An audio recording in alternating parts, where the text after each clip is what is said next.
Welcome back to Trading 360. I'm Nicole Petalides, live in New York City. Thanks for being with us. It's Monday. It's time for the Big Three. 3 stocks, 3 charts, 3 trades. Ben Lichtenstein will take us through the charts. Here to take us through the trades is Alan Nuckman, Chief Market Strategist at BullseyeOption.com. Thank you both for being here on this Monday. It just feels wild as the quarter is starting to wrap up, but I know we have some good trades to take a look at. Alan, let's start off with Intel, which is around $27 today. What are your thoughts here?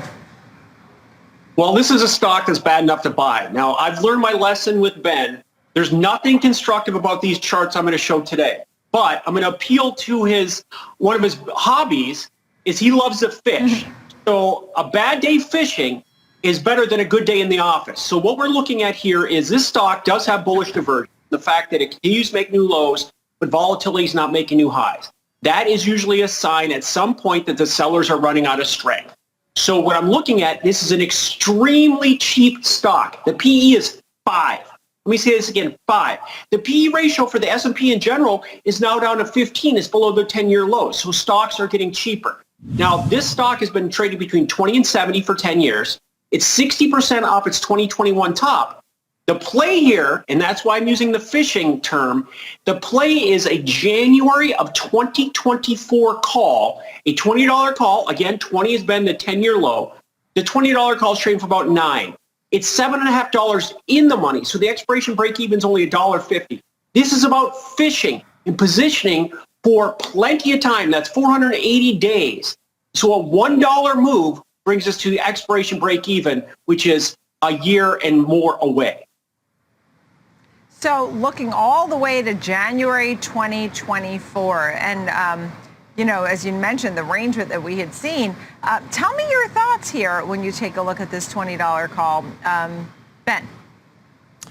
Well, when I look at this call, I see a bottom feeding at the very least, and a trend environment to the downside that's given no indication that it's slowed. So I understand the fishing and kind of getting ahead of potential for an upside move, but I like to look for something that's a little bit more convincing rather than just kind of going out on a limb or, in this instance, bucking the trend that we've seen to the downside here. Taking a look at the 30-minute time frame, a pretty well-defined trend lower, and basically talking about since mid-August all the way to current levels here, we've gone from 36 down to 27. So again, areas of value that continue to form at lower and lower levels, and no indication that that's slowed at this point. I think what Alan's talking about in terms of bottom fishing, I'd be a little bit more inclined to kind of buy into if we were to take out that 29 level as we've formed on the way down here. It was kind of looks like around the 14th through about the 21st of November, but there you can see on the daily time frame the trend lower that we've seen. And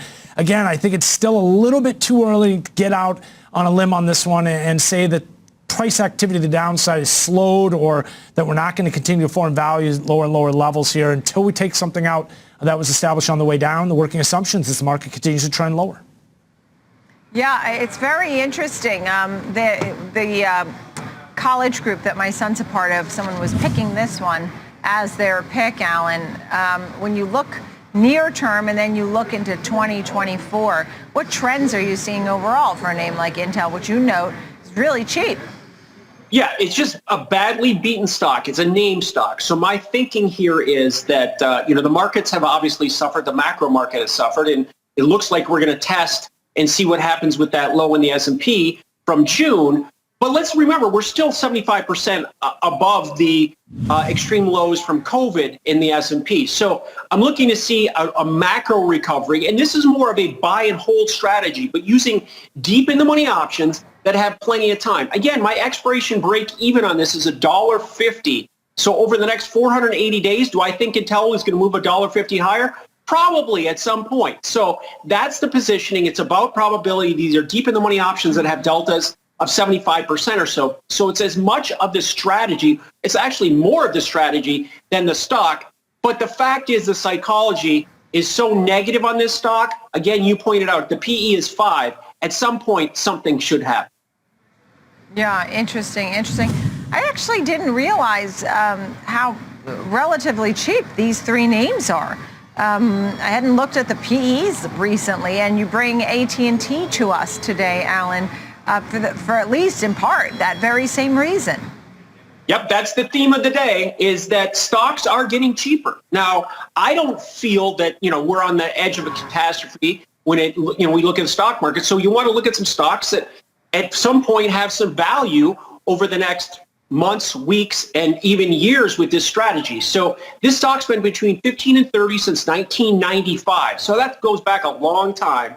I'm looking at the January 2024, obviously, $13 call. So 480 days, the $13 call is trading for about $3.50.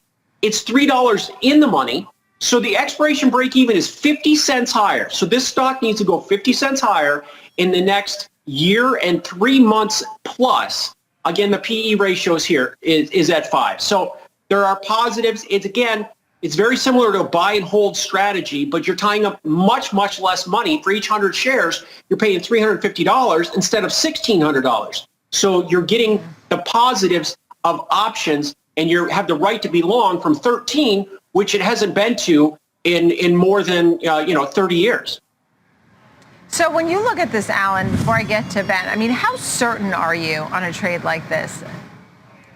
Well, I'm certain that there should be some bounce at some point. Now, how the market follows through on that, I don't know. But this is how to position for the next year plus, for any modest move to the upside would produce big, big gains. Now, what's important here is that the 2024 option is only 50 cents more than the 2023 option.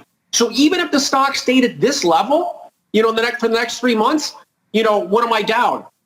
30 cents, 50 cents, something like that. So that's how I want to position to see how the markets react here in the next coming weeks from this bottom base. Right. Okay. What do you think here when you take a look, Ben?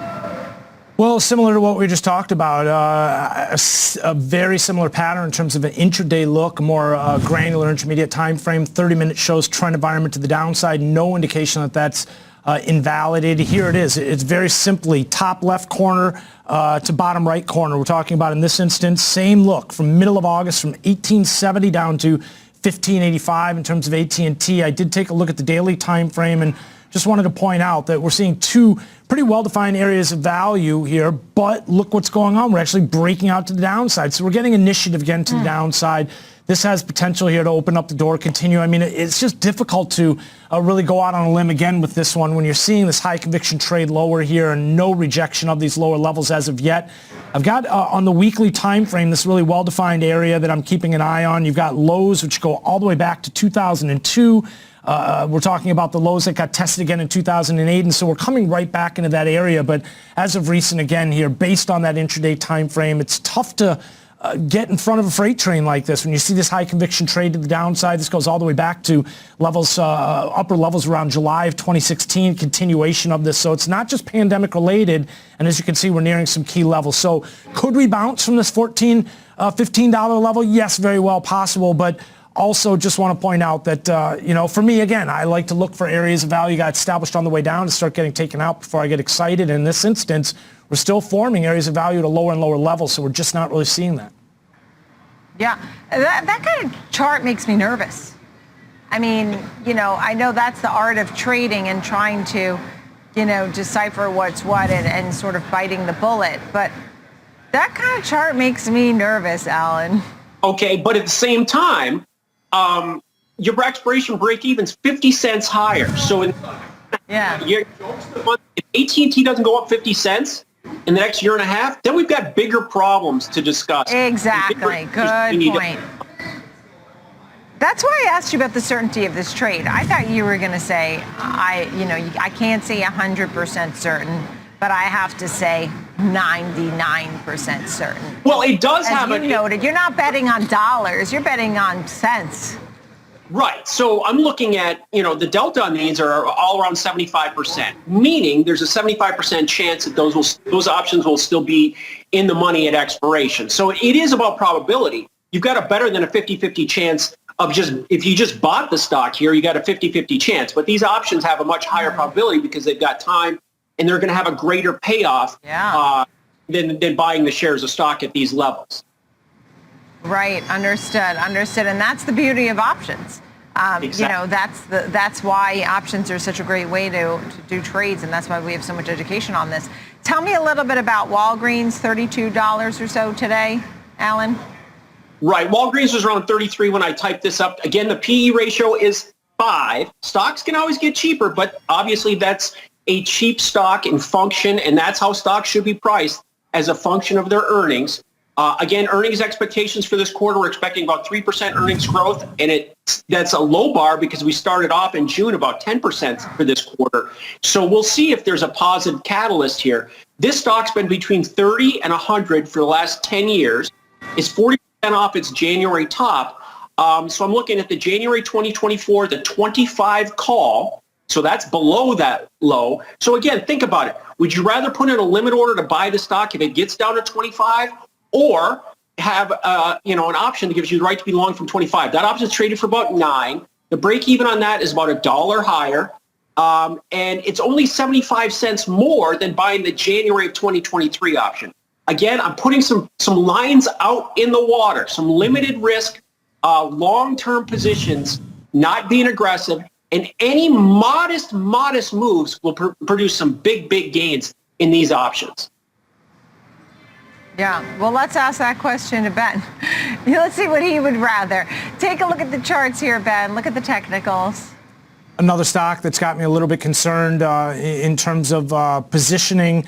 If you're bullish on this one, because we're trying to break out to the downside here, this one's been trending lower for a while. I've got a daily time frame here. I just went straight into the bigger picture on this one so we could see again some of the selling. And well, here it is from 97.30. This is the high that we saw towards the end of 2015, beginning of 2016. We were up around this level. We came off, and you can see 3 areas of value that formed at lower and lower levels. Most recently from 65, we'll call it down to this $32 level. And here's not the best look at it, but we're actually trying to break out here, taking out these lows that we saw back in the fall of 2020. So I wanted to just kind of zoom in on this area here right now and just sort of blow this up a little bit, because this, I think, is more, rather than just trying to identify and like predict price activity, where it's going to go, I think this is an important stock to just sort of look at what we've seen in terms of a pattern that repeats itself over and over again, and then ultimately, which has been very bearish, and it kind of stacks up and creates this larger picture selling we've seen. Nicole, this is something we've talked about a lot over the last couple of weeks, because with all the selling, again, the high conviction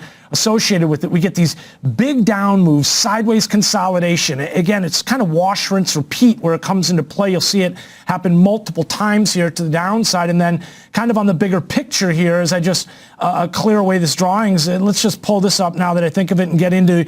Here you can see this larger range that's been forming, but also to the point here, you've got this high conviction trade to the downside, again, from talking about this recent range that we're looking at, 90 all the way down to 33. And since we've been hanging out at this lower level, basically since the fall of last year, there's been no rejection of this. So you get, again, that almost like an L pattern that forms, high conviction trade to the downside, sideways consolidation. In this instance, you can see that continues to play out. Lastly, I just wanted to look at the weekly time frame. Here you can see, again, the area that we'd come into resistance here up around 56. You can see some of the recent selling, a double top up around there. So, this just sort of zooms in on what we've seen off that selling from the $90 level. But this one, that's another stock that's been coming under pressure and is not really indicating that it's rejecting these lower levels as of yet. If lower this week, it looks like 3 in a row to the downside. It looks like 6 out of the last 7. So this one, if anything, I'd be looking for energy to build to the downside now as we break out. I think the bears want to see some lower lows and lower highs in continuation of the pattern we've seen basically since the beginning of the year when we were up around 55, 56. Yeah, Alan, final thoughts. Well, my final thoughts are, today I'm trying to teach a man how to fish using options. So these are some big name stocks that are very inexpensive compared to the rest of the market. Intel, AT&T, and Walgreens. I mean, those companies aren't going out of business. Gosh, forbid anything dramatic. So you position yourself for the long term. You're looking for modest moves to get back to the expiration break even, and plenty of time. And I'll see Ben in third Friday of January of 2024, and we'll check the score on these stocks. We got to mark this down on our calendar. And as you said when you started this, a bad day fishing is better than a good day in the office. I mean, if we took a survey, I would say most people would probably agree. Alan Nuckman, no, I do love a good day in the office. It's tough. Alan Nuckman, bullseyeoption.com, and Ben Lichtenstein. Thank you both very, very much.